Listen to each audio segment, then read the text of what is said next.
falhei até que encontrei tua palavra, ó Senhor. E hoje, se eu cair, não vou mais me ferir. Tua graça me cobre, Senhor.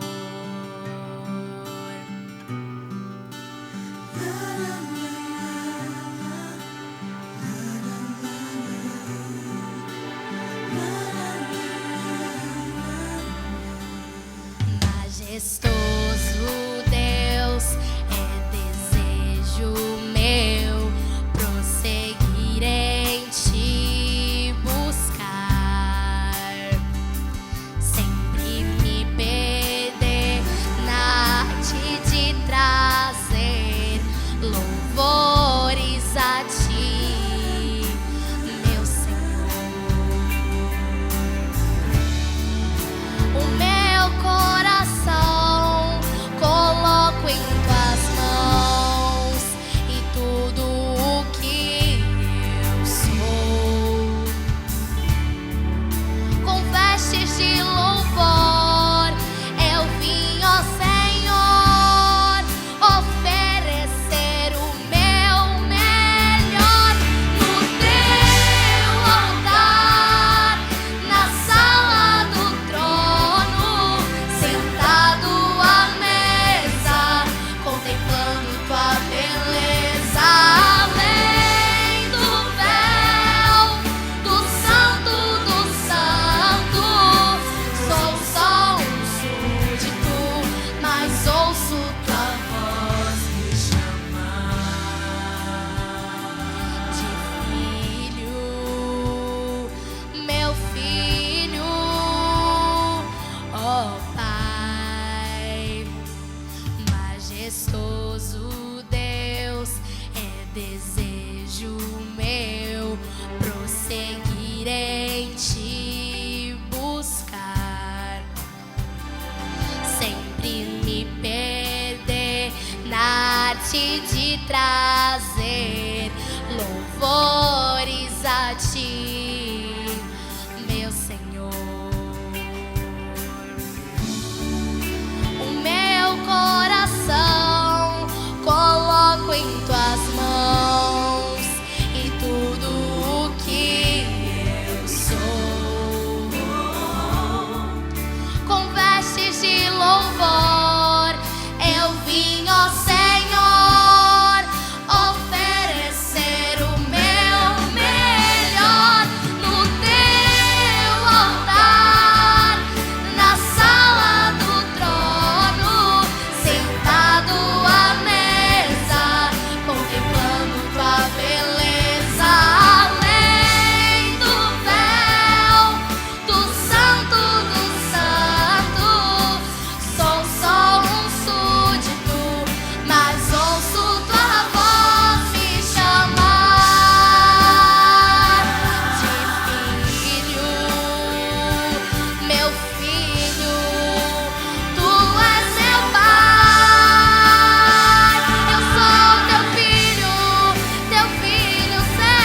Senhor. Eu sou teu filho, tu és meu pai.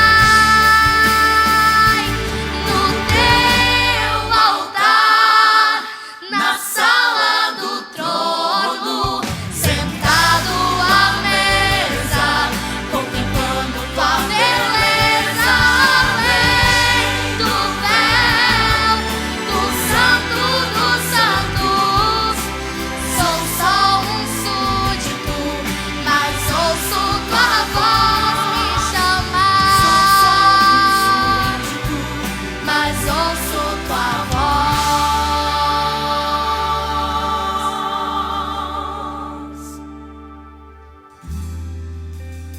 me chamar, me chamar. Amém. Senhor nosso Deus, nosso Pai, nós te agradecemos, Senhor, imensamente, simplesmente pelo fato de termos hoje acordado e estarmos aqui. Obrigada, Senhor, por todo esse dia, este programa.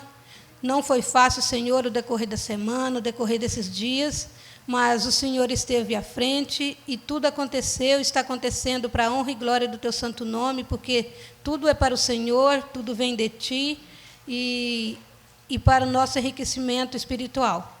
Abençoa, Senhor, a todos que estão aqui, a equipe, aqueles que não puderam estar, Senhor, de alguma forma, por algum motivo. E, em especial, Senhor, eu peço pela irmã doutora Elisângela Pessoa, que o Senhor a use, Pai, como sempre. Que nós possamos sair daqui preenchidos pelo Teu Santo Espírito e com uma saúde muito melhor, porque nós aprenderemos coisas importantes. Muito obrigado, ó Pai. Nós te agradecemos pedindo o Teu Santo Espírito, em nome do Senhor Jesus. Amém. Uma boa noite a todos. Já não estamos mais na boa tarde, mas boa noite. Início de semana, que Deus abençoe a nossa semana, que venha a ser uma semana de muito trabalho, mas também de muito sucesso com as bênçãos de Deus. Amém? Como foi falado aqui, nós temos essa responsabilidade de falarmos sobre a saúde mental e a saúde emocional. E é algo assim que está muito acontecendo muito no momento. Se fala muito de saúde mental, de saúde emocional, mas as pessoas ainda não têm conseguido achar formas de lidar com ela, com esses problemas relacionados à saúde mental. E, com isso, graças a Deus também, a Igreja Adventista ela tem aberto muitas portas para nós, da área da saúde, para estarmos falando sobre isso nas igrejas. E isso é o que eu tenho feito sempre. E agradeço muito a Deus por essa oportunidade de estar falando desse assunto tão importante no nosso meio cristão, para que, dessa forma, os nossos irmãos, os nossos membros aprendam o que vem a ser essas questões e também aprendam a lidar com ela. Porque, bem nós sabemos, há alguns casos que não têm cura. Então, nós precisamos aprender a viver e procurar ter uma saúde equilibrada, um bem-estar, da forma que nós encontrarmos essas possibilidades. Então, eu agradeço por estar aqui com vocês. E agora nós vamos falar um pouco sobre. Eu gostaria, se possível, vocês têm aquele aparelhinho de mudar a tela? Está trazendo lá. E deixa eu ver se eu consigo ficar. Acho que eu vou ficar desse lado aqui.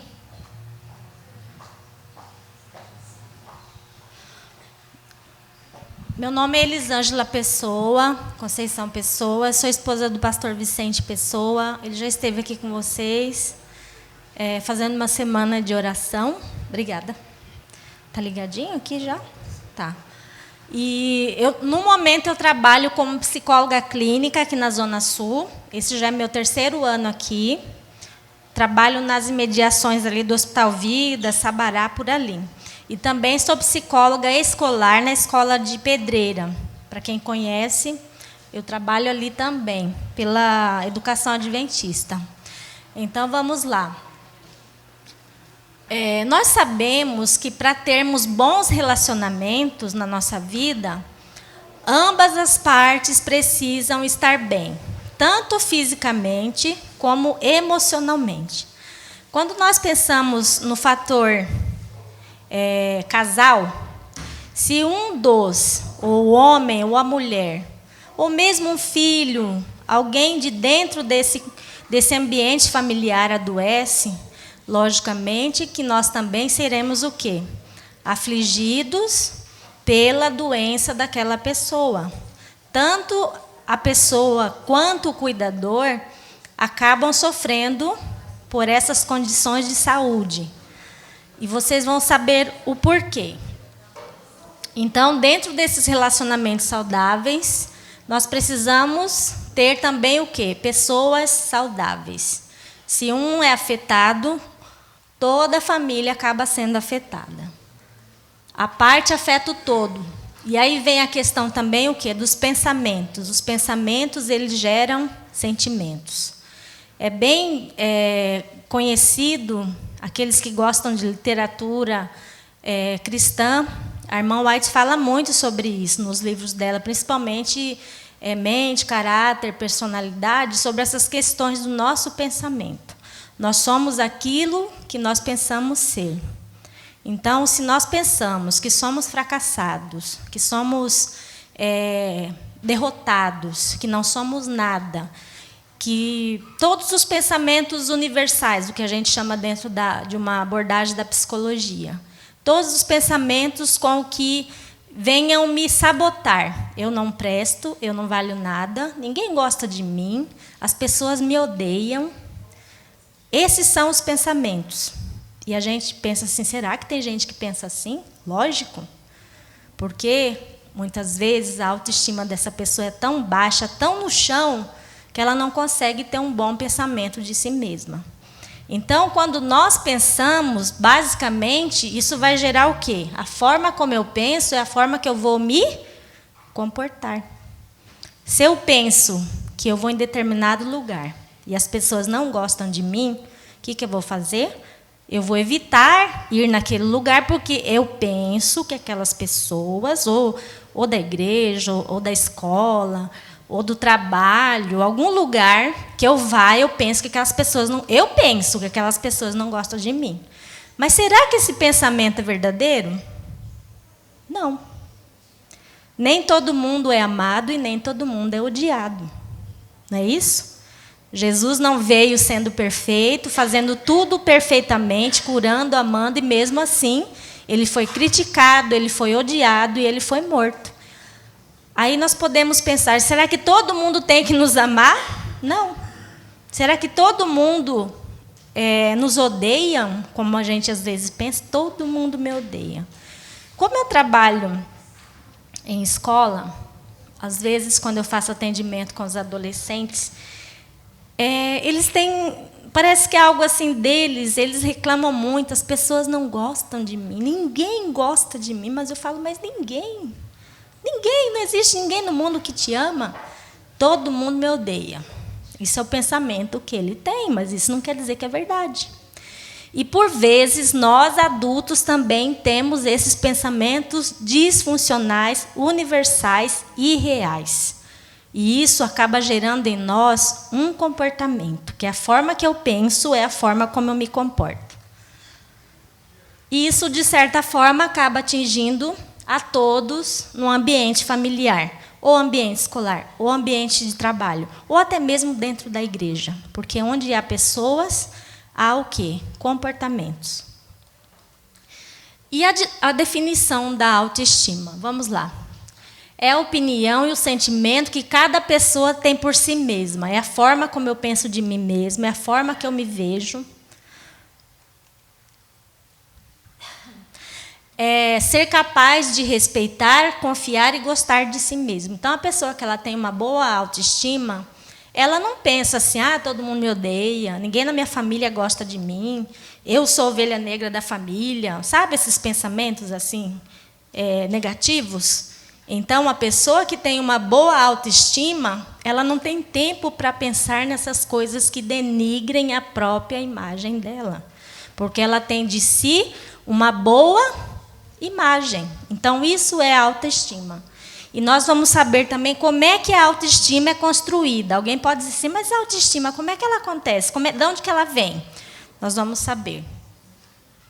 É estar de bem consigo mesmo. Não é uma pessoa assim que tudo que alguém fala, ela já fica preocupada.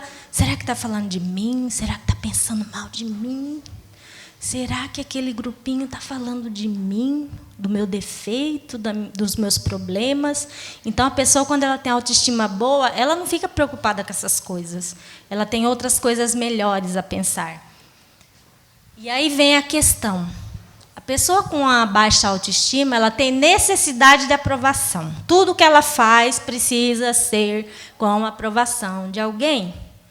Do marido, do filho, assim, sabe? Porque nada que ela faz, ela acha que ela faz bem feito. A pessoa pode chegar, pode dizer, olha aqui, fulana, nossa, eu gostei tanto do que... Nossa, não ficou bom. Eu não acho que ficou bom. A pessoa pode elogiar muito, mas ela sempre acha que está faltando alguma coisa. Então, ela ainda assim fica procurando o quê? Uma aprovação. Aí, quando alguém aprova, mesmo assim, ela acha algum defeito no que ela faz. Ela tem que ter o quê? Reconhecimento sempre. Eu faço, né? E também, quando você reconhece aquilo que ela faz, ela acha que não está bom. Então, nada do que ela faz, ela mesma reconhece como bom. Porque nós, quando estamos com a nossa autoestima boa, você faz uma coisa, vamos supor uma coisa, destaca assim, um programa na igreja, alguma coisa assim, trazendo para o nosso lado, igrejeiro. E aí a gente fala assim, eu fiz o meu melhor. Eu não fiz para aprovação de ninguém. Eu fiz a minha parte com amor, com carinho. Eu tentei fazer a minha parte da melhor forma, sem buscar a aprovação de ninguém. Então, eu tenho certeza que eu fiz e eu fiz bem feito. Agora, se a pessoa tal, outra tal, não gostar, fazer o quê? Eu fiz a minha parte. Então, eu reconheço que eu fiz da melhor forma possível. Ok? A questão também aqui abandono também é uma coisa que pode gerar a baixa autoestima. Rejeição, a pessoa que foi rejeitada, quem sabe no passado pelo esposo, ou pelo filho, ou por alguém da família. Uma pessoa também, quando ela tem a baixa autoestima, quando ela está com a autoestima baixa, ela fica assim muito carente. Carente a ponto, às vezes, de sufocar um relacionamento. Sabe aquelas pessoas que, às vezes, por vezes, está no relacionamento e aí ela pede muito do companheiro ou da companheira e ela acaba sufocando a relação. Porque ela quer algo que aquela pessoa não pode suprir para ela. Então, isso é uma certa carência. Isso também no relacionamento entre casais ou noivos ou namorados não dá certo, porque a pessoa é muito carente. Então, toda vez que ela tenta buscar alguma coisa desse relacionamento que a outra pessoa não consegue dar, isso acaba o quê? Tendo um afastamento. Porque a pessoa fala assim, nossa, eu dedico tanto, eu faço tanto, eu faço o meu melhor e ainda assim parece que não é nada, parece que a pessoa não se sente satisfeita. Então, acaba que o relacionamento termina, digamos assim. Então, todos esses tópicos aqui existem vários, eu não ia colocar todos aqui, né, porque ficaria bem maior. Mas vamos lá. O que pode diminuir a autoestima? Críticas, autocrítica, culpa, pessoa que se sente culpada por algo que aconteceu no passado, ou na infância, ou na adolescência. Abandono, pessoa que foi abandonada, rejeição, carência, frustração, vergonha, o que mais? Abusos físicos, psicológicos, abuso sexual também, pessoas que já passaram por essas condições, insegurança, pessoa que é muito insegura, medo, humilhação, o que mais? Raiva, perdas. Vamos frisar essa questão aqui, perdas. Não, dependência financeira e emocional, gosto mais dessa. Eu vou tentar explicar para vocês contando uma história sobre o que é dependência financeira e dependência emocional. Como você pode fazer a diferenciação. Vamos supor, vou trazer para o lado igrejeiro para a gente entender melhor, ok? Você é convidado pelo seu ancião da igreja a fazer uma visita para a casa de uma família. E você percebe que todo sábado vem uma determinada pessoa. E essa pessoa é uma mulher. E ela vem à igreja todos os sábados com seus filhos, bem postos, bem penteados, alimentados. Mas, às vezes, você percebe lá na entrada que essa mulher é um pouco triste. E, por vezes, você nota algumas manchas pelo corpo dessa pessoa. Por mais que ela tente esconder, você nota algumas manchas roxas de uma pessoa que deva estar sofrendo algum tipo de abuso em casa, doméstico. E aí alguém diz assim: olha, nós precisamos visitar determinada família. Aí você prontamente diz: não, eu vou, tudo bem. E quando você chega nessa casa, dessa determinada pessoa, você percebe que é uma casa bonita, é uma casa bem cuidada, tudo no lugar, tudo limpinho, alimento, tudo mais. Só que você acaba descobrindo, como você nunca vê o marido junto, esse marido ele não vai à igreja. E ele não a acompanha. E aí você pergunta assim: nossa, mas o que está acontecendo? Por vezes ela chega com algumas marcas pelo corpo, né? Marcas de violência. E aí o que acontece? Você fica preocupado, aí você fala assim: nossa, mas a gente imaginava assim, né? Mas esse marido que não aparece, por vezes, ele nunca vai à igreja, então ele não quer aparecer, digamos assim. Então você descobre que ele é um marido abusador. É um marido que bate, que fala palavras terríveis para essa mulher, só que ela não consegue separar desse marido. Aí você fala assim: nossa, mas tudo bem, né? Aí você tem um momento, vai conversar com essa pessoa, e ela fala assim: nossa, mas o João... É um exemplo, tá, gente? Nossa, mas o João, ele não deixa faltar nada em casa. Vocês estão vendo? Minha casa é boa, bem cuidada, tenho alimento à mesa. Só que ela não enxerga aquilo que ele faz para ela. Ela acha que aquele abuso, ela dá para conviver com aquilo. Então, isso nós chamamos o quê? De dependência emocional. E dependência também financeira. Porque ela não se dá conta, ela pensa assim: se eu separar desse marido, o que vai acontecer comigo? Eu vou ser uma derrotada. Eu vou ser uma pessoa que não vou conseguir levar a minha vida, não vou conseguir manter os meus filhos e vou passar até necessidades. Então, a gente acaba por fazer uma visão, né, assim, do que possa estar acontecendo, e a gente acaba chegando nesse ponto que ela é uma pessoa que não tem forças. Ela sofre todos os tipos de abuso desse marido, porém ela não tem forças para separar.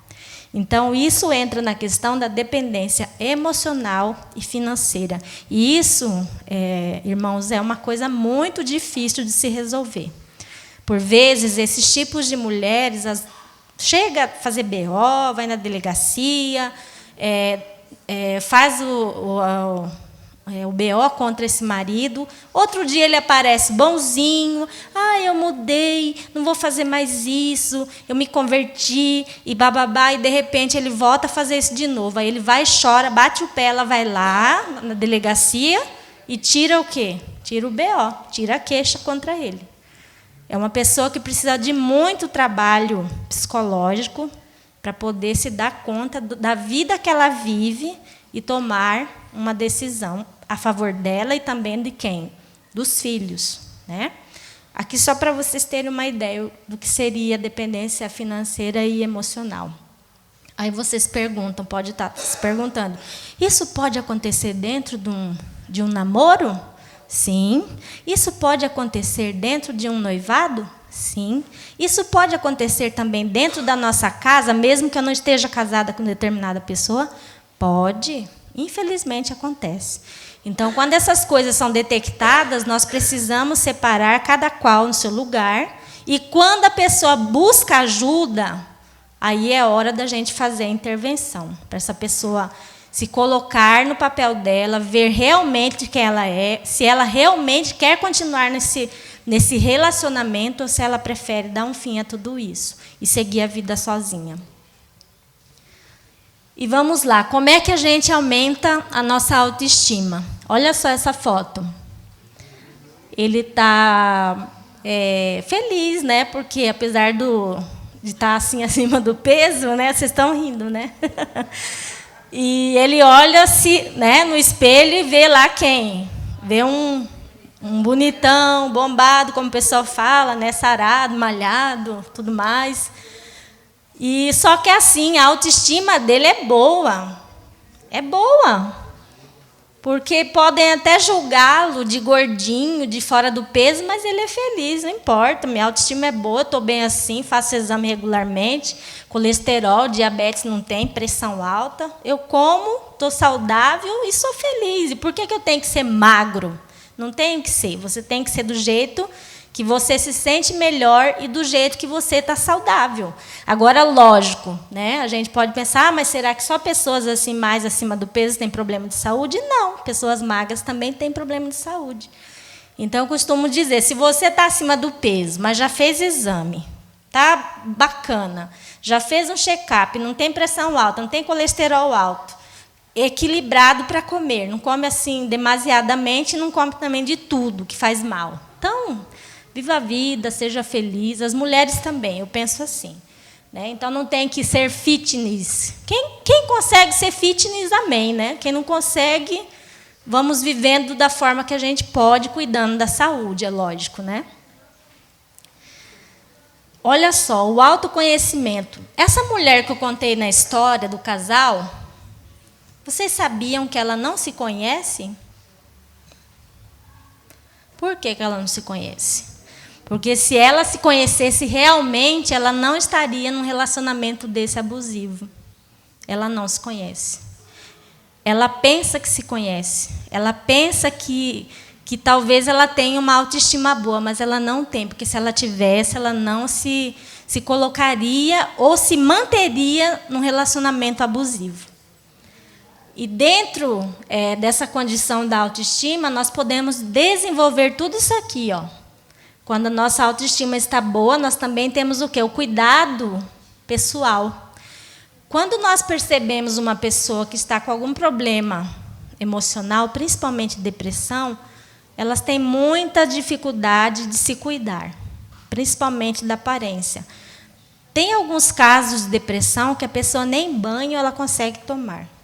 Ela fica dias sem tomar banho, principalmente se for adolescente ou criança, ou idosos, precisa ter alguém para estar ali do lado, estimulando, falando, cuidando dessa pessoa. Porque isso é o que a doença faz. Né? E na questão também da autoestima, quando eu consigo identificar minhas qualidades, defeito todos nós temos defeitos. Mas quando nós sabemos identificar nossas qualidades, nada vai nos abalar.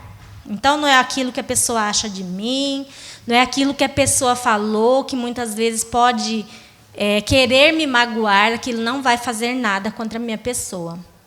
Amar a si mesmo. Tem uma passagem na Bíblia que Jesus diz assim, amar a Deus sobre todas as coisas e o próximo como a si mesmo. Aí eu pergunto, uma pessoa que está com o sistema emocional abalado, que está com a baixa autoestima, será que ela está se amando de verdade? Não. Como é que ela vai amar o próximo se ela não está tendo amor nem para ela? Porque diz assim, amar o próximo como a si. Então, o quê? É uma troca. Como é que eu vou amar o próximo se eu não estou tendo nem condição de amar a minha pessoa, se por vezes eu me saboto, eu penso que ninguém gosta de mim, que eu sou uma pessoa fracassada, como é que eu vou distribuir esse amor se não tem nem para mim? Porque quando a nossa autoestima está baixa, o nosso amor ele não está em relevância, ele está zero também. E vocês vão descobrir isso. Aprender também o quê? Com a experiência passada. Quando eu estou com a autoestima boa, eu lembro do passado. Nossa, eu errei, eu tive problemas, mas eu dei a volta por cima, sacudi a poeira e continuei. Então, nada do que aconteceu vai me abalar hoje, porque aquilo lá, para mim, foi o quê? Uma experiência. E quem não tem experiência? Todos nós temos. Os mais jovens, né, aqui um dia vão passar por experiências. Nós que já somos mais velhos, tivemos muitas experiências na nossa vida que contribuíram para ser a pessoa que nós somos hoje. Porque a experiência de vida, como eu já disse, eu acho que tem uma parte aqui que meu esposo acabou tirando do slide, mas eu vou falar. Que a autoestima ela é construída ao longo da nossa vida, da nossa história de vida. Então, tudo aquilo que nós passamos lá atrás é algo que está nos fortalecendo hoje. Só que se nós não soubermos lidar com essas dores, elas podem nos derrotar hoje. Que vem a ser o quê? A construção da história de vida de cada um de nós. Qual que é o resultado de uma boa autoestima? A pessoa se sente valorizada. Lembra da mulher lá da história. A baixa autoestima dela, a autoestima dela está sufocando, porque ela não consegue se libertar daquele relacionamento abusivo. Então, ela não se sente valorizada por aquele marido de forma nenhuma, só que ela também não consegue sair daquela condição. A insegurança vai diminuir, que mais? A harmonia conosco mesmo, a gente se torna mais harmonioso, mais positivo, mais otimista com as coisas que nós fazemos e com aquelas que a gente pretende fazer no futuro. Fazer uma faculdade, começar um novo emprego, fazer uma pesquisa, estudar sobre algo. Então, a gente começa a ter o quê? Bons pensamentos com relação a nós mesmos, satisfação pessoal, paz mental. Tem coisa melhor, irmãos, do que nós irmos deitar para dormir e ter uma paz mental? Aí você pensa assim, nossa, quantas pessoas não têm essa oportunidade de deitar no travesseiro e dormir tranquilamente, preocupado com tanto problema na vida, com tanta desgraça na própria vida e na própria família. Então, a paz mental é algo muito importante também, que nós podemos viver e sermos gratos a Deus. Melhora o que também? A boa autoestima. Desempenho profissional. Então, quando eu tenho a autoestima boa, eu não vou ficar fazendo tudo para agradar o patrão. Eu vou fazer aquilo porque eu gosto do que eu faço. Eu faço o meu trabalho bem feito. E eu faço também porque eu gosto. E eu sei que no final do mês eu vou ter um bom retorno. Eu vou receber aquilo que foi de acordo com aquilo que eu empenhei em fazer. Trabalhei, suei, reconheci onde eu tinha que melhorar. Se eu fui chamado pelo patrão, eu vou melhorar. Tudo que eu fizer, eu vou fazer sempre o melhor da minha parte. Então, eu terei um desempenho profissional. Porque se tem coisa que é terrível, e a gente vê muitas pessoas reclamando de emprego. É porque eu não suporto mais, eu venho aqui, ou eu vou dar aula, ou eu vou fazer tal trabalho, a pessoa está insatisfeita, ela reclama, ela não sabe ser grata, ela começa a maltratar as pessoas ao redor dela no trabalho. Isso não é bacana, isso é muito ruim. E acaba afetando nós também. Aí eu lembro vocês, como eu falei lá no início, a pessoa, quando ela não está bem emocionalmente, saúde emocional, isso acaba afetando as pessoas ao redor. E a gente também sofre com isso. Enfrentar o quê? Os problemas de forma positiva. Eu tenho problema? Tenho. Não vou desesperar, não vou pular da ponte, não vou me matar, mas eu vou pensar numa forma legal, inteligente e vou buscar o quê? Ajuda. Não vou me desesperar, porque problemas todos nós temos, todos os dias. Mas depende da forma como que você vai o quê? Enfrentar, a forma que você vai resolver esse problema. Isso que é o interessante. Vamos falar um pouquinho sobre a depressão. No último distrito que a gente estava, infelizmente as pessoas pensam assim. Vou falar um pouquinho dessa questão, irmãos, é muito importante. Por que hoje em dia a gente vê falar muito sobre a depressão em nosso meio cristão? Se você pensar aí, você que é mais tempo na igreja, antigamente, que eu falo assim 10, 15, 20 anos atrás, a gente quase não se ouvia falar de depressão. Existia, mas era menos. E as condições de vida que nós temos hoje, isso acaba fazendo o quê? Com que essa doença ela venha se desenvolvendo a cada dia. E isso está chegando aos bancos e ao grupo igrejeiro, ao nosso povo da igreja. E aí, de vez em quando, a gente escuta alguém falar, fulano, né? Suicidou. Era da igreja? Era adventista. Eu já ouvi vários. Infelizmente, porque as pessoas não buscam ajuda, as pessoas não buscam saber mais, as pessoas não recebem apoio da família, e as pessoas vão se sentindo tão sozinhas e a dor é tão grande que elas não se dão conta, não dá conta dessa dor e acaba tirando a vida. E aí a gente pergunta, mas e a fé da pessoa? E quem disse que a fé tem a ver com a doença? Porque se for assim, a gente podia pensar se é bom.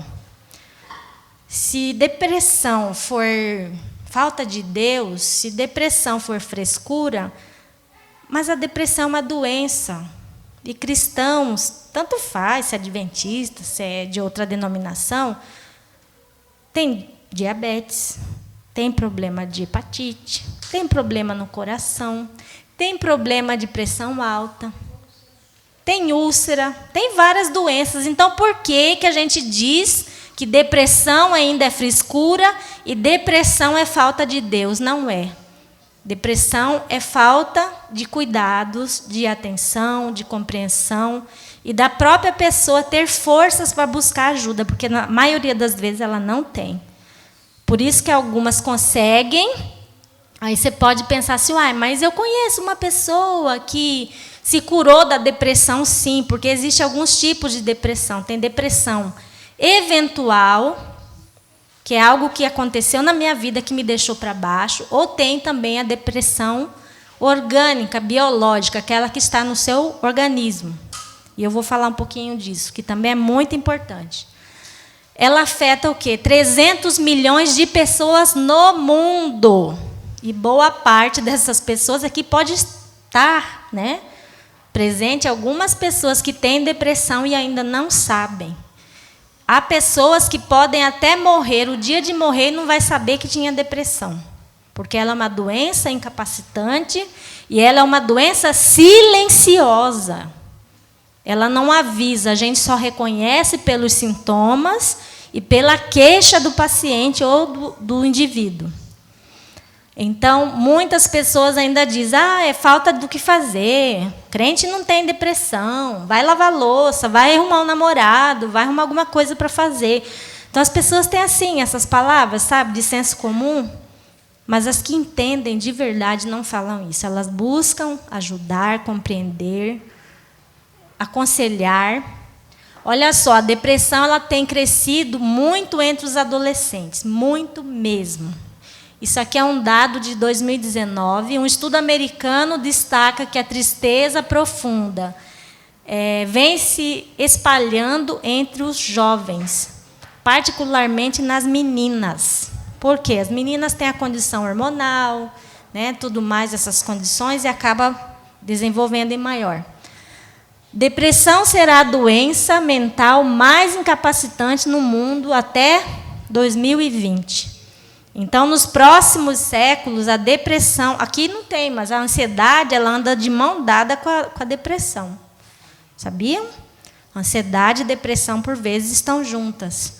Ansiedade seria o quê? Medo, temor pelaquilo que pode ou não acontecer lá na frente. E a depressão é por coisas que ficaram lá atrás. Que coisas são essas, Elisângela? Não sei, o luto, a perda, falecimento de alguém, mudança de estado, uma doença, um câncer. São várias coisas, são várias questões para deixar uma pessoa com depressão. Lembre-se que a nossa autoestima ela foi construída ao longo da vida. E cada fase da nossa vida, como a gente está falando de estações, não é isso? A gente não falou sobre estações no início aqui? O casal falou. Então, as estações do ano são como a nossa vida, nós temos fases na nossa vida. Então, agora eu posso estar bem, posso estar sorrindo, está tudo bem. Mas e se acontecer alguma coisa na minha vida, por algum momento, que venha me tirar a alegria, uma perda, um falecimento, uma doença? É nesse momento que a depressão pode aparecer. E se for uma depressão biológica, genética, provavelmente ela não vai ter cura. Você vai ter que fazer tratamento para o resto da sua vida. Ah, mas eu vou ter que tomar remédio. Primeira coisa que eles falam para a gente quando a gente detecta, o paciente fala, doutora, mas então eu tenho depressão? Sim, você está com depressão. Ah, mas eu não quero tomar remédio, eu não quero ficar viciada. Não, remédio, depressivo, antidepressivo, não vicia. Aí você vai falar assim, mas eu conheço uma pessoa que toma há 5 anos, há 10 anos. Sim, porque o organismo dela não produz o neurotransmissor ou um hormônio no organismo. Então, ela tem que repor, é como uma vitamina. Quando você faz exames periódicos, lá, uma vez ou 2 por ano, hemograma completo, tal, carência da vitamina B, carência da vitamina D. O que o médico te faz? Ele passa uma receita. E você tem que tomar essa receita da vitamina D, não é isso? Porque você não gosta de tomar sol, então você vai ter que tomar comprimido. A depressão é a mesma coisa, podemos dizer. Quando o seu organismo não consegue produzir os neurotransmissores, hormônios, que também nós podemos chamar, então é preciso fazer a reposição. Então, isso é o antidepressivo. Porque lá dentro do seu cérebro não está sendo feito o quê? A sinapse, né? Os neurônios não estão tendo conexão, não está tendo respostas. Então, é preciso tomar a medicação para que eles venham a funcionar. E onde são produzidos os neurotransmissores hormônios? No nosso cérebro e boa parte no nosso intestino. Por isso que a alimentação tem muito a ver, exercício físico e tudo mais, para uma boa recuperação. Tem pessoas, queridos, que conseguem conviver plenamente com a depressão, ninguém percebe que ele tem, só ele sabe. Porque ele se cuida, ele cuida da alimentação, ele cuida do sono, ele cuida do exercício físico, ele não come qualquer coisa, ele respeita os horários de dormir, de tudo mais. Então, ele consegue viver com o problema, com aquela doença, sem atrapalhar a vida dele. E aí tem alguns que acabam, infelizmente, sendo vítimas dessa doença porque não conseguem lidar com ela. E a doença acaba tomando conta. E o que é depressão? A depressão é um distúrbio afetivo que acompanha a humanidade ao longo da sua história. No sentido patológico, ou seja, doença, entre os sintomas há o quê? Tristeza, pessimismo, baixa autoestima, que aparecem com frequência e podem combinar entre si, e ela é o quê? Incapacitante. Ela incapacita a pessoa de tudo, de trabalhar, de namorar, de ficar com o marido, de ficar intimamente e tudo mais. Quer ficar isolado, chora, pensa em morrer, pensa em se matar. Nem todos, viu? Mas o pensamento de morte pode aparecer. Eu prefiro morrer do que viver com essa doença. Eu prefiro morrer porque a dor é muito grande. E, por vezes, tem pessoas, irmãos, que não contam o que sentem. Elas guardam aquilo ali, não contam para a esposa, não contam para o marido. Diante desses atendimentos que a gente faz, nós acabamos percebendo que os homens têm mais dificuldade de falar sobre a doença. Porque os homens, infelizmente, eles têm assim um ego assim difícil, né? Ai, não, mas procurar um psicólogo, mas passar num psiquiatra. Não, eu não vou, não. Eu vou só orar e isso aí vai resolver. Aí ora 1 ano, 2 anos, está lá a depressão, acabando com a pessoa. E ela não procura ajuda. Então, é muito importante. A oração, lógico, é boa, resolve? Depende. Tem alguns casos que só a oração para a doença não vai resolver. Por quê? Porque a doença ela é orgânica. Ela está no seu corpo e ela precisa de reposição, de medicação e tratamento psicoterapêutico. Porque o tratamento psicoterapêutico, o que é? Passar com um profissional na área da saúde mental é importante, porque o remédio ele trata o sintoma. O que é o sintoma, Elisângela? O sintoma da depressão. Vamos lá. Eu vou mostrar aqui que é bem mais fácil. A depressão é, na realidade, uma ampla família de doenças, por isso a gente chama de síndrome, porque são várias coisas numa só. É o acontecimento também que marcou a sua vida, que pode deixar triste, desanimado, angustiado. Traumas emocionais também. Olha só as causas. São o quê? Doenças graves, alteração hormonal nas mulheres. Vocês já ouviram falar, mulheres? Vocês que já passaram, estão passando pela fase da menopausa? Vocês perceberam em algum momento que vocês ficaram um pouquinho mais tristes? Chorosas, chora com facilidade, insônia. A depressão pode aparecer na mulher nesse período do hormonal, quando ela está entrando no período da menopausa. Então, se você estiver assim, procure seu ginecologista, fale para ele que há condições de alimentação que a gente pode fazer e também algumas medicações para melhorar isso, porque é a fase que mais a mulher sofre, porque a depressão também aparece nesse momento. Ok? Uso de remédios, bebidas e drogas. Então, tudo isso pode causar o quê? Depressão. Qual que é o sintoma? Humor depressivo, irritabilidade, ansiedade, angústia, choro. Não é assim chorar por um evento marcante, não. A pessoa chora por qualquer coisa, ela não consegue se controlar. Chora por nada, digamos assim. É um choro incontrolável, eu não consigo parar de chorar. A pessoa vive emotiva. E não pensa que é só em mulher, não, viu? Eu já tratei homens com depressão. E quando é questão, né, essa questão da doença nos homens, aí que é mais sofrível ainda, porque o homem não pode chorar, né, gente? Será que não? Pode sim.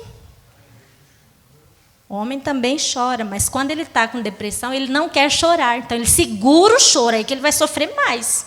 Porque quando a gente chora, a gente alivia também. Só que esse choro ele não tem hora, qualquer momento, a pessoa está chorando. E é um choro incontrolável. O que mais que dá? Ó? Desânimo, cansaço, nossa, cansada, dor no corpo, insônia. Excesso de sono, hipersonia, necessidade maior para fazer uma coisa que antes era tão rápida, agora eu demoro um tempão para varrer uma casa, para passar uma roupinha ali, uns 3 parzinhos de roupa, né? A gente vai lá com aquela leveza, lerdeza, vai ler alguma coisa, se não entende nada, a cabeça fica confusa, não consegue ter concentração, principalmente quem estuda, lê um texto, aí... Acho que eu entendi. Não, não entendi. Vou ler de novo. Aí lê de novo. Aí não entendeu. Aí, peraí, eu vou ler de novo. Vai fazer a danada da prova, chega lá, não consegue lembrar daquilo que ela estudou, que ela sabia naquele dia. Tudo isso a depressão causa. Ok? Diminuição ou incapacidade de sentir alegria, prazer em atividades anteriormente consideradas agradáveis. Se antes eu gostava de andar de skate, bater bola na rua, andar com os amigos, ir para a praça, ir para o shopping, agora eu só quero ficar sozinho, isolado, trancado num quarto, pensando coisa ruim, pensamento negativo, isolamento da família, não quero sair, não quero fazer nada, só quero ficar sozinho. Isso é um sintoma da depressão. Desinteresse, falta de motivação e apático. A pessoa fica apática. Sabe aquela pessoa que não está nem aí? O mundo está caindo, ela está, sabe, assim, parece que ela está fora do ar.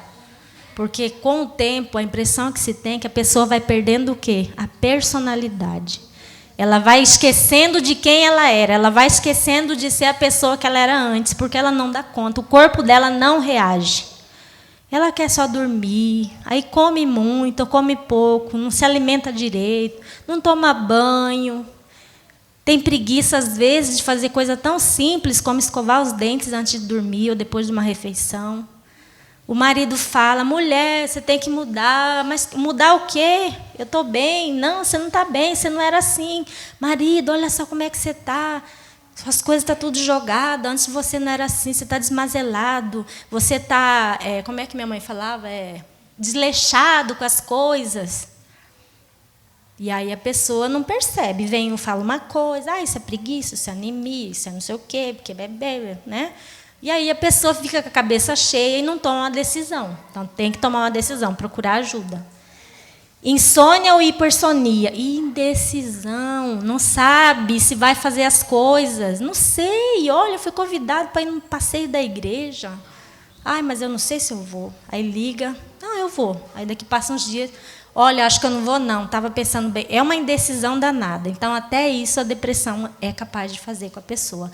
Não quer dizer que você que já é indeciso por personalidade, você está com depressão. Mas a indecisão faz parte nesse conjunto de doenças, de sintomas da depressão. Ok? Como que eu devo proceder, Elisângela? Eu já descobri, né, como é que eu devo ajudar alguém. Primeira coisa, após o indivíduo procurar, né, você vai ajudar, a ajuda de algum profissional, um psicólogo, um psiquiatra. Você pode contar o que você está sentindo para o seu médico ginecologista, porque o médico ele pode passar a medicação. Só que eu falo uma coisa, irmãos, pessoas que só ficam dependendo de medicação e não vão constantemente ao psicólogo não vão ter uma boa recuperação. Porque, como eu já disse, o remédio ele vai tratar todos os sintomas que eu falei. Insônia, cansaço. É como assim, você tirar um... É uma mágica, vamos dizer assim. Você está daquele jeito mal, aí você vai lá, toma um remédio primeiro dia, segundo dia.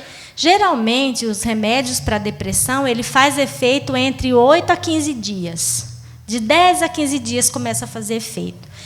E aí você percebe, né? Você já está com um sorrisão, todo mundo percebe. Nossa, mas fulano está diferente, né? Está alegre, feliz, está grato, contando piada. Antes ele estava para baixo, por quê? Está tomando remedinho, a mágica da caixinha, está repondo o hormônio que não tinha. Só que aí o indivíduo ele fala assim, eu estou tomando remédio, estou ótimo. Aí passa um tempo, ele toma 1 mês, 2 meses, ele está bem. Aí, de repente, ele fala assim, eu vou parar, porque eu estou bem. Ele para de uma vez de tomar o remédio. O que acontece? O nível dele de serotonina, que é o hormônio do humor, vai lá embaixo. Aí ele volta a estaca zero. Então, começou a tomar remédio, não pode tirar por conta própria. Você precisa de ajuda de um profissional, do médico que passou para você, ou o ginecologista, o clínico, mas, de preferência, se tem psiquiatra, procure o médico da saúde mental. Porque ele vai passar a medicação, você vai experimentar se aquela medicação é adequada, se fez mal, se deu reação adversa, doutor, esse remédio me deixou com dor no estômago, dá para trocar? Ele troca de novo. Seu corpo tem que se adaptar com aquela medicação. E se tiver que tomar a vida toda, é porque o seu organismo não mais produz a serotonina, dopamina, noradrenalina e vários outros hormônios ou neurotransmissores. Então, por que não tomar? Se você toma e fica bem, mas para isso você ainda precisa ter um acompanhamento psicoterapêutico. O que é isso, Elisângela? Você precisa passar com um psicólogo. Porque o remédio ele vai tratar somente os sintomas da doença. E o terapeuta profissional em psicologia, ele vai tratar as suas emoções. Vai falar dessa angústia, desse choro, dessa tristeza, dessa dor de cabeça que você possa estar passando no relacionamento, no casamento, dentro da sua casa, com seu filho, com sua nora, com o seu vizinho, com seu sogro, sua sogra. Então, o terapeuta ele vai tratar as condições emocionais. Não adianta só tomar medicação, deitar no sofá, igual eu falo, e ficar lá usando o controle para assistir vários programas e acha que o remédio vai fazer milagre. Não vai fazer. E a gente, como cristão, logicamente, como adventista, nós temos ainda a questão dos 8 remédios de Deus. Não é isso? O que é os 8 remédios de Deus? Água, ar puro, tomar sol, exercício físico, alimentação saudável, confiança no poder de Deus. Não é isso? Então, nós precisamos praticar aquilo que nós conhecemos. Após o levantamento, estamos terminando aqui. Após o levantamento dessas causas envolvidas, pode-se fazer um planejamento terapêutico. O que é o planejamento? Então, eu fui ao psicólogo, ele falou que vai me atender 1 ou 2 vezes por semana, e eu vou começar a fazer minha terapia, vou continuar tomando medicação, né? Existem diversas ferramentas terapêuticas e medicamentosas, que é o quê? Uma delas. Então, você precisa tomar medicação, mas você também precisa fazer terapia, porque é um conjunto. É um trabalho entre o terapeuta e o psiquiatra, um trabalho multidisciplinar. Ali pode envolver também o nutricionista, o clínico, o ginecologista, porque a gente mantém contato com todas as áreas da saúde dessa pessoa, os profissionais. Qual que é o tratamento? Envolver-se com atividades saudáveis, viajar, tirar tempo para você mesmo, trabalhar menos, né? Que é uma das coisas que adoece também, causa estresse, pode levar também à depressão e até um surto psicótico. Quem trabalha demais. Eu conheço um monte de gente que trabalha demais, mas não escuta, né? A gente fala, cuidado. Tirar tempo para você mesmo, não se cobrar tanto quando você não der conta de entregar ou fazer algo, atividades sociais com a família e com os amigos. Aqui, os 8 remédios de Deus: alimentação natural, dormir, não comer, repouso, ar puro, água, sol e confiança em Deus. Qual que é o benefício quando eu vou fazer terapia? Eu já estou tomando remédio, agora eu preciso procurar um profissional. Uma pessoa em um processo psicoterapêutico, ele é capaz do quê? De tomar consciência das origens do seu comportamento, que é fundamental para o controle das suas emoções. Então, você vai aprender a lidar com as suas emoções. Identificar com facilidade seus sentimentos. Trabalhar os conflitos, melhora o relacionamento, fortalece o emocional e ajuda na superação. Então, isso tudo faz parte de uma boa saúde mental e emocional. E muitas vezes, meu contato é esse aqui, tá? Eu tenho ali o e-mail, para quem quiser marcar alguma coisa, fazer alguma pergunta, eu estou disponível, ok? Mas, assim, o que eu quero deixar bem claro é que nós precisamos aprender a identificar os nossos próprios comportamentos. Porque, por vezes, nós sofremos por uma coisa ou outra e nunca sabemos o que possa estar acontecendo. E aí a gente ora, faz 40 madrugadas, faz oração de manhã, de tarde, à noite, e nada muda. Aí você fala assim, mas como assim? É Deus que não resolve? Tem coisas, irmãos, que Deus não vai resolver. Deus pode todas as coisas, pode? Mas tem coisa que Ele não pode, porque quem pode é eu. Eu tenho que resolver.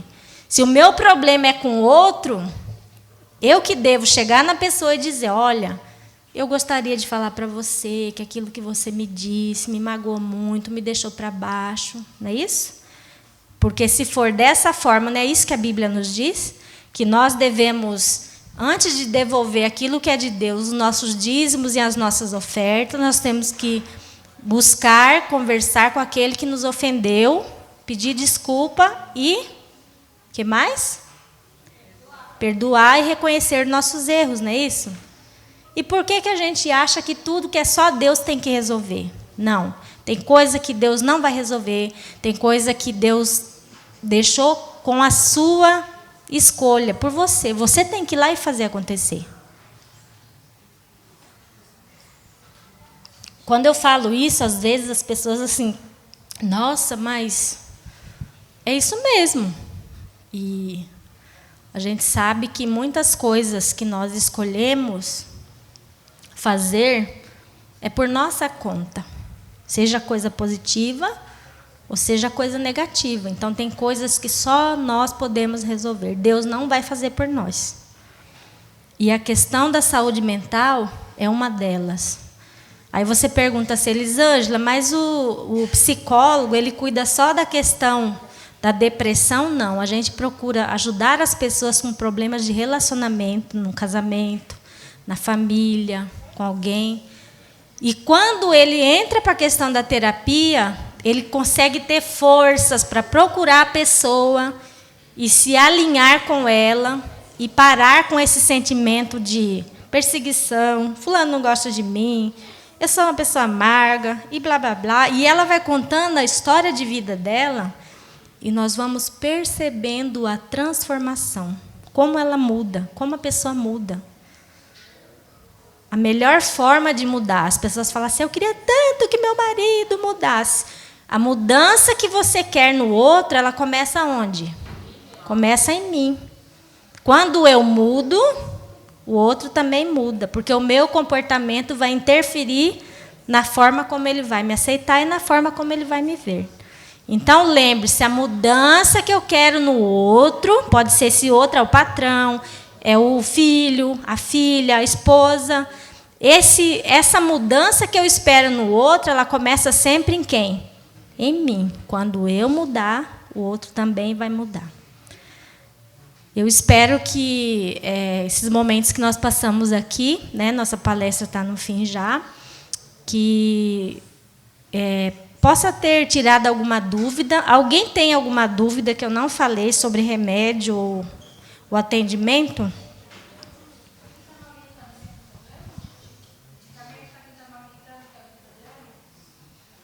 Eu creio que aí você tem que ver direitinho com o médico, deve ter algum tipo de medicamento que possa ser tomado que não venha afetar a questão da amamentação, né? Eu creio que exista sim. Alguém aqui desse lado quer fazer uma pergunta? Alguém mais? Alguma dúvida que vocês tenham tido? Aproveite para a gente tirar a dúvida. Alguém aqui, lá no fundo? Tudo ok? Então, tá bom. Eu espero que possa ter ajudado, tirado dúvidas. Às vezes o tempo é meio corrido, né? Mas eu creio que nada é em vão. Tudo tem um tempo para as coisas certas e a gente aproveita os momentos. Que Deus abençoe a todos. Uma boa semana. E agora eu vou passar o microfone para a Geralda. Irmã Elisângela, muito obrigada, viu? Que com certeza foi de grande valia e será muito válido para todos nós, vai nos ajudar muito daqui para frente. Eu quero te agradecer em forma de uma lembrancinha, tá? Com muito carinho, tá bom? Ai, que linda! Bonita! Eu não sei qual é a sua cor preferida, mas...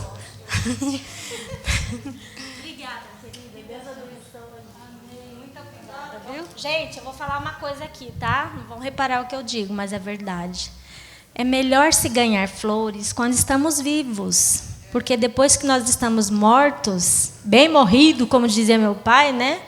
Quem está morto, mortinho da Silva lá na urna, né? Como dizia lá no interior, não vai apreciar as flores, não vai sentir o cheiro das flores. Então, dê flores enquanto você está vivo. Não vai dar flor depois, só no dia que morreu.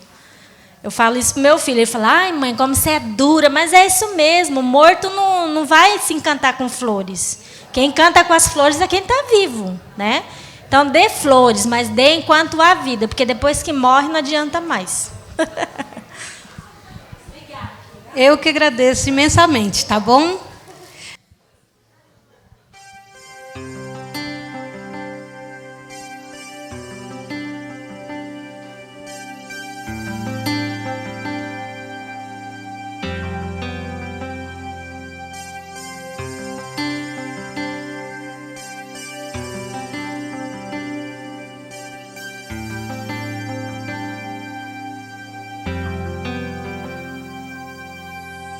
Quantas vezes você já parou para olhar o mundo ao seu redor e esqueceu de ver as coisas que machucam o coração? Será que você só se preocupou em cuidar do seu exterior e esqueceu de dar valor para aquilo que Deus deixou? Alguém para cuidar nós temos no lugar.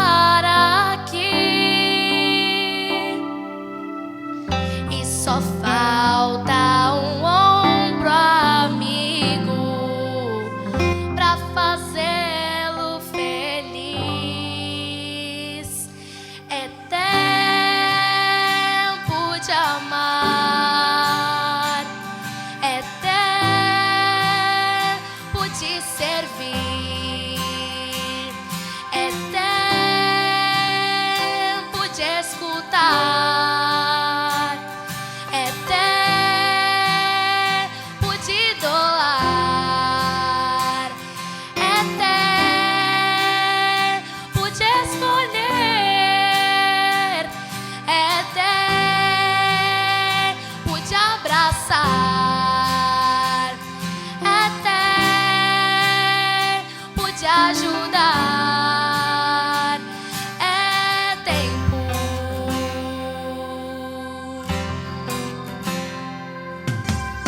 Chegou a hora de dar de beber. Chegou a hora de agasalhar. Chegou a hora de